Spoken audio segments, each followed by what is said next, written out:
Hello and welcome to the Confessions from the Car podcast, the place where we unpack the complexities of being raised by an emotionally immature parent. I'm your host, Courtney, and today we are going to delve into the concept of the shared fantasy. Now, even if you have not heard of that term, even if you're not aware of that term, I guarantee you that if you maintain a relationship with an emotionally immature parent, you know about the shared fantasy through lived experience. You've lived it. You might not know the term, but you know how it goes. Okay. To maintain a relationship with an emotionally immature mother or father, maybe a borderline personality disorder parent, maybe a narcissistic parent, you have come to realize that a myriad of non-negotiables must occur in order for that relationship to to continue. Okay, and what that looks like is that looks like a couple of things, or many things actually, no more than a couple. It looks like letting things slide. Okay, let's say your mother or father has a propensity of saying inflammatory things, saying infuriating things, saying instigative things, things that'll, that are known to maybe get you worked up. Sidebar, because I've told you before, these type of emotionally immature parents, they prefer adoration. They prefer for us to adore them, to follow them, to lap after them. But if we don't do that, they'll take an argument. They'll bait you into an argument if that's the only supply, if that's the only emotional response they can get out of us. That is exactly what they will do. So sometimes they will say things that will intentionally piss you off because they know that it may lead into an argument. An argument is still supply. Okay, so they'll say something, and sometimes you know that it's not worth it, right? It's not worth it to go in for the kill. It's not worth it to clap back. So you'll invariably let things slide. It also looks like gray rocking. So let's say, in order to maintain a relationship with your emotionally immature mother or father, you have learned through lived experience that you can't tell them too much about your life because they will pick it apart. They will store the information later and use it as ammunition, right? So, you tell them too much about your, argument with your partner, right? And they will conveniently bring that up when you and your partner have reconciled, right? The parent won't let that go, right? So certain things you realized you got to keep close to the vest. You've got a gray rock and you can't divulge too much information about yourself. Another thing that, or another example of a non-negotiable is going along to get along, which is not the same thing as compromise. Compromise is I'll do one thing that I may not want to do, and then the flip side will occur where the parent will do something that they don't want to do, but it'll bring you joy. No. Going along to get along means that your best option, your path of least resistance, always involves doing something that you don't want to do, because the alternative is even worse. So what that might look like is spending every single Christmas with your mother because you know that not doing it will result in epic tantruming, guilt tripping, all kinds of stuff that you say, you know what, fuck it, it's just not worth it. I'm going to spend every single Christmas with her. Do I want to do it? No. But telling her no will be worse, right? So that's an example of going along to get along. But I will stop there. The point that I'm trying to make here is all of this rigmarole is a necessity because, okay, let's just start from the beginning.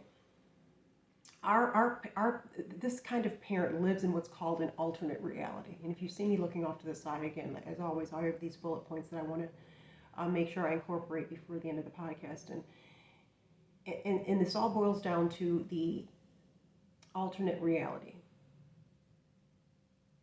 They cannot accept things as they are because they have to engage in a world that supports their mask.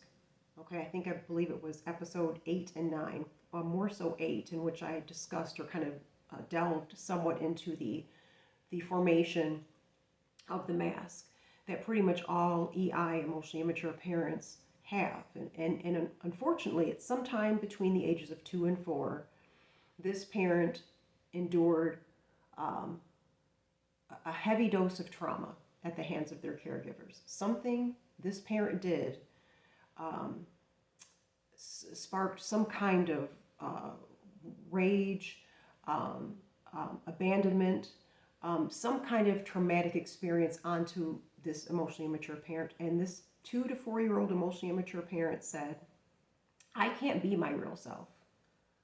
I can't be my real self because X, Y, I'm abandoned, I'm abused, I'm whatever. So I am going to create a false self. And this is going to be the real me. And this false self is the opposite of what the emotionally immature parent did during the time when they were abandoned, abused, whatever. I'm going to be, this new persona is all-knowing, confident, worthy of love, all of this stuff, entitled, right? All of these things.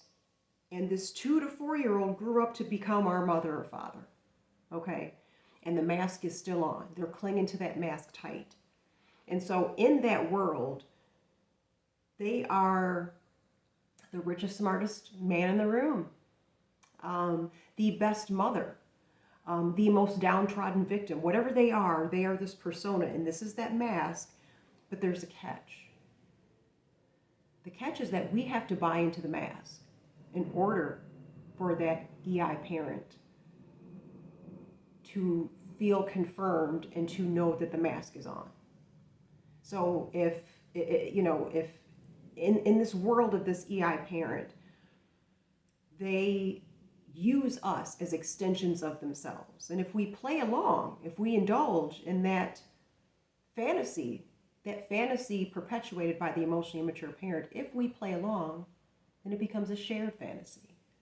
We leave ourselves behind, we leave reality behind, and we step into the shared fantasy of the parent and confirm whatever it is for them. We will never leave them. We will puff them up. We will shore up their self-esteem. We will, oh, you don't want me to have friends? I won't have friends. I will be your dutiful servant. Oh, you don't want me to spend holidays with my partner's side of the family? I won't do that. I will be by your side always.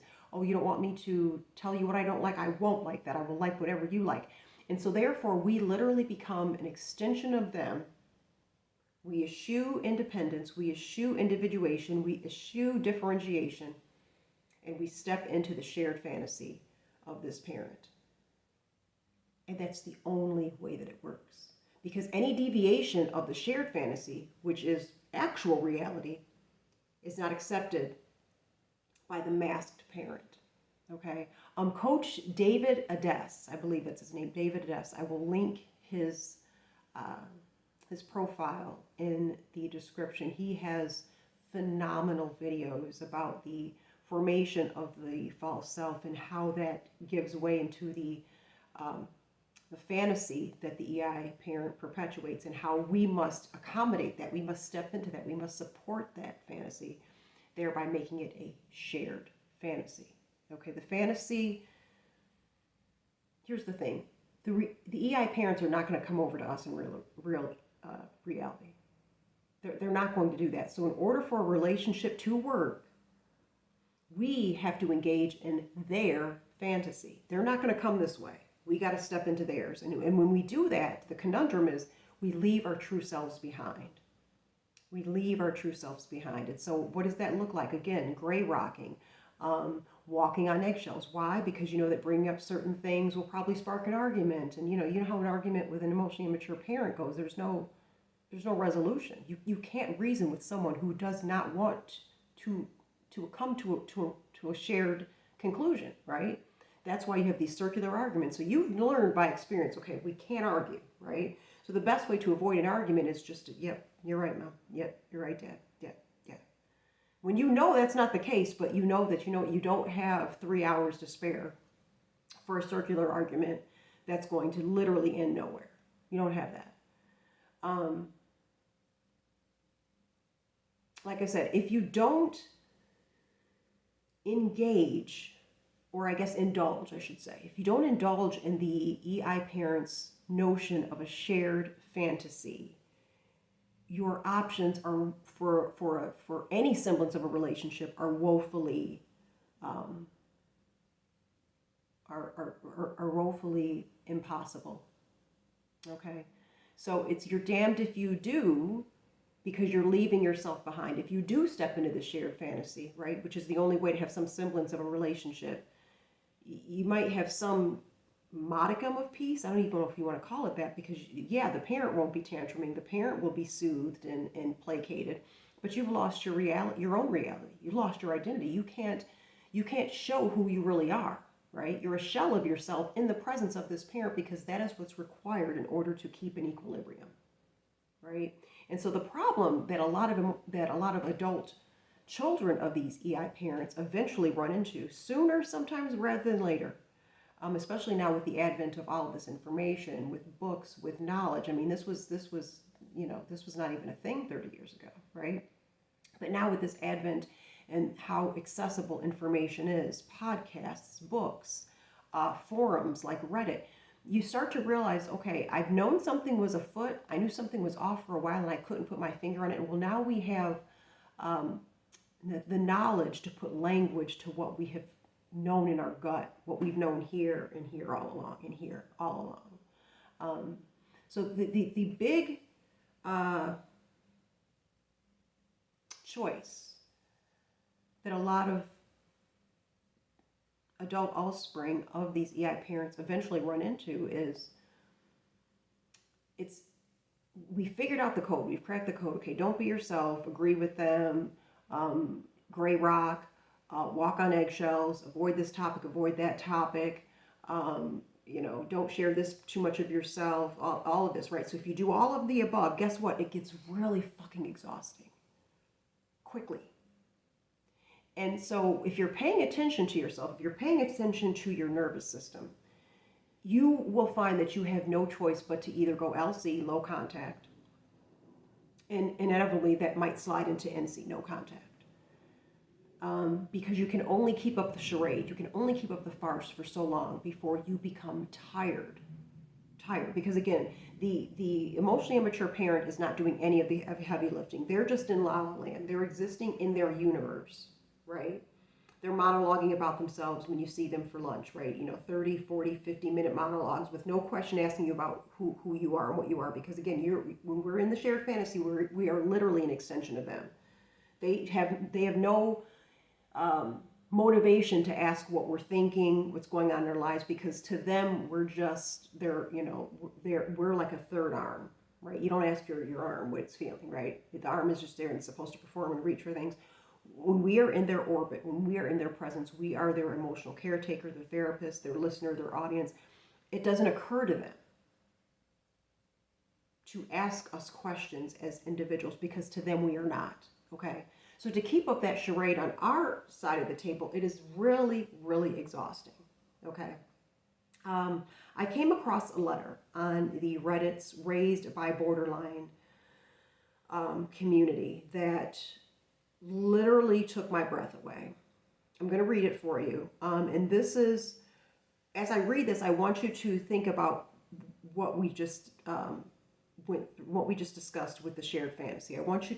You will hear glimmers of this particular commenter abandoning the shared fantasy. Okay, you will hear in the from beginning to the middle to the end how she starts off tired from the shared fantasy, and by the end of the letter, or by the end of the post, she's just like, I'm out. She cashes in her chips.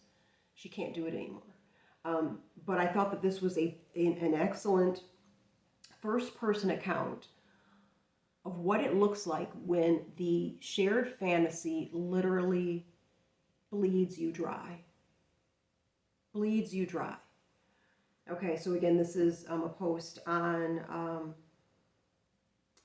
the Raised by Borderline community Reddit page.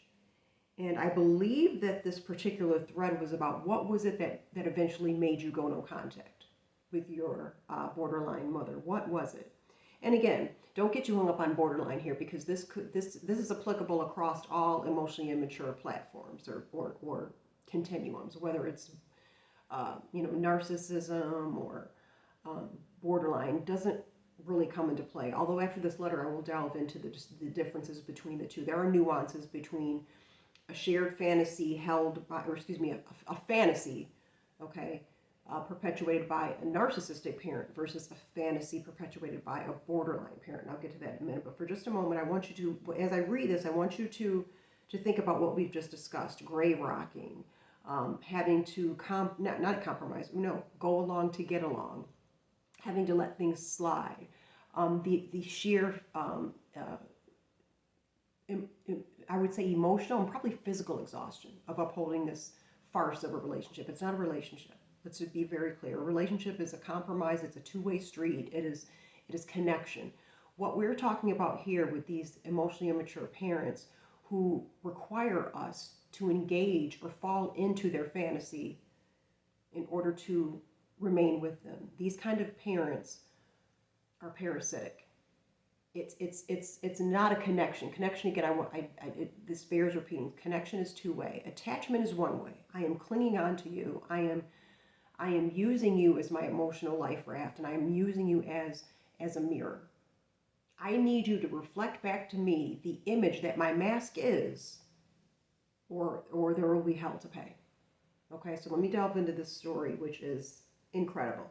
Okay, it begins. It wasn't one thing. It was the buildup of many things. Over the near 30 years of my life, well, I was 30 at the time, I'd gone no contact before a couple of times. I think the longest was about 18 months. I got to the point that every interaction with her was her demanding to see me or talk to me, and I just didn't want to. I had to force myself to do it. She had no friends, no life, and was zapping the life force out of me with every contact. The years of abuse and also witnessing her atrocious behavior had made me really dislike her as a person. I didn't love her, and I had no maternal bond toward her. She is a compulsive liar, and every word that came out of her mouth was just some kind of fabrication, exaggeration, or outright tactic to manipulate. I realized that if she was a friend or someone I had met, and I felt like this, I wouldn't bother with her. Was I putting myself through this one-sided relationship to make her happy when she'd spent my childhood putting herself first and make myself miserable? She wasn't changing. I knew that. She knew how to put on, quote, best behavior and fake it for a bit to smooth things over, but she always reverted.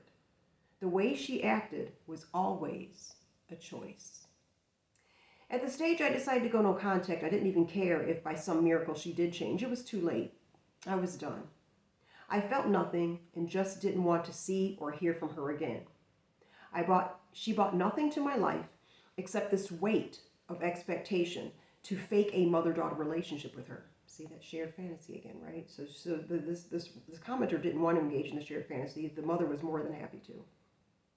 So she could feel good about herself. So again, she brought nothing to my life except this weight of expectation to fake a mother-daughter relationship so that she could feel good about herself.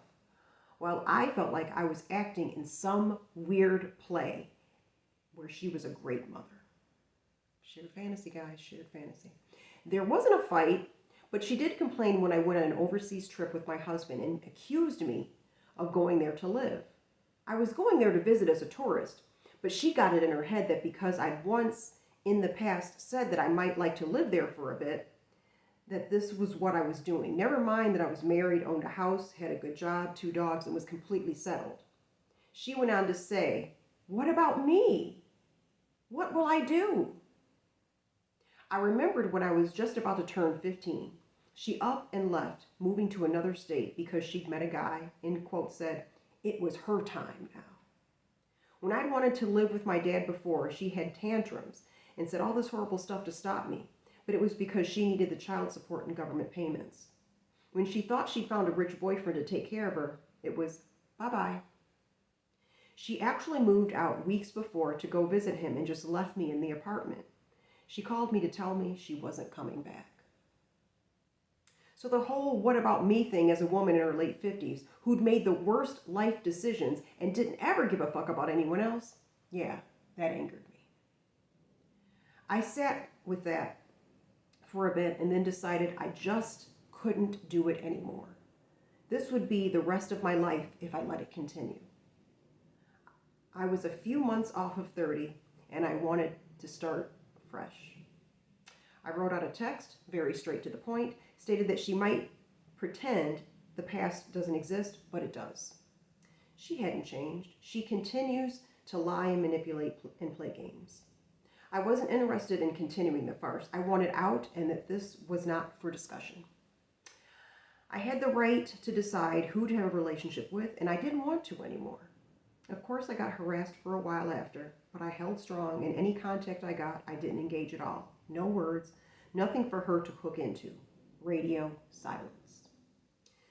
The last known contact attempt was 18 months ago, but prior to that, it was about a year ago. It's been nearly 9 years now, and not once do I regret doing it.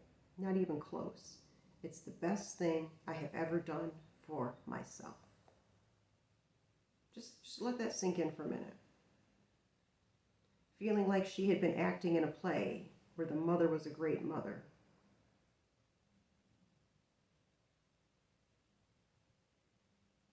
Yeah, I mean, this is, when I read this, I thought shared fantasy.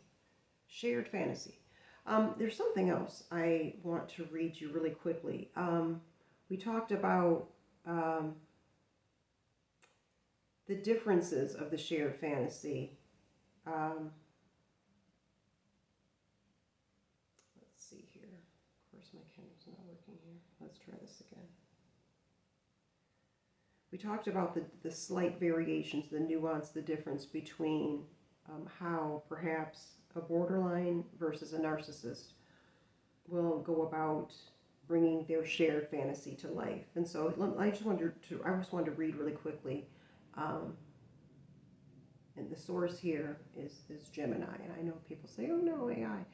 I just did this because I wanted a quick and dirty reference point so you can see the difference, how it differs. While the structure of the fantasy is similar, the underlying emotional fuel depends on the specific cluster B traits involved. So here's a shared fantasy according to a borderline, a person with borderline personality disorder. For someone with borderline personality disorder traits, the shared fantasy is primarily fueled by an intense fear of abandonment and a fragmented sense of self. So in their illusion, this is their illusion, they seek absolute emotional fusion and symbiosis.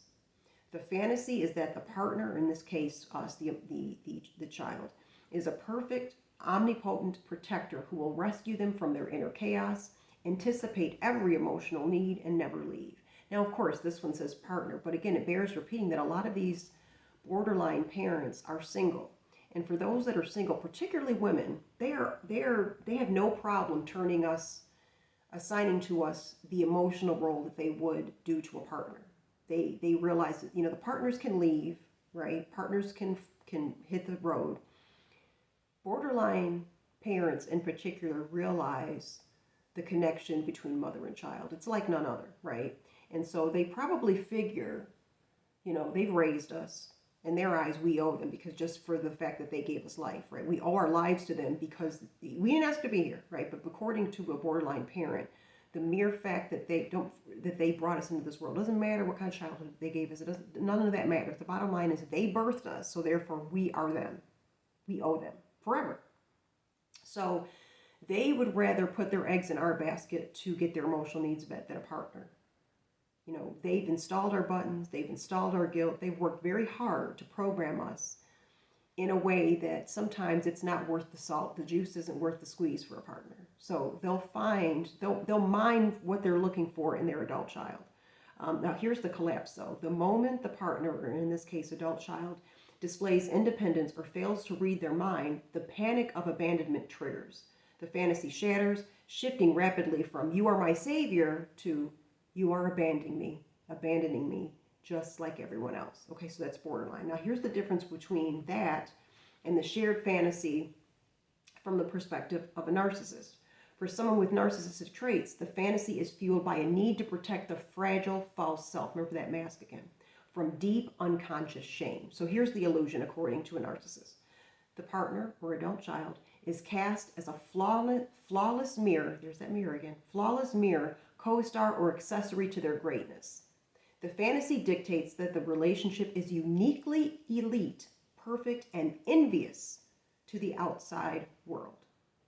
The adult child or partner's role is to provide constant validation and submission to the narrative.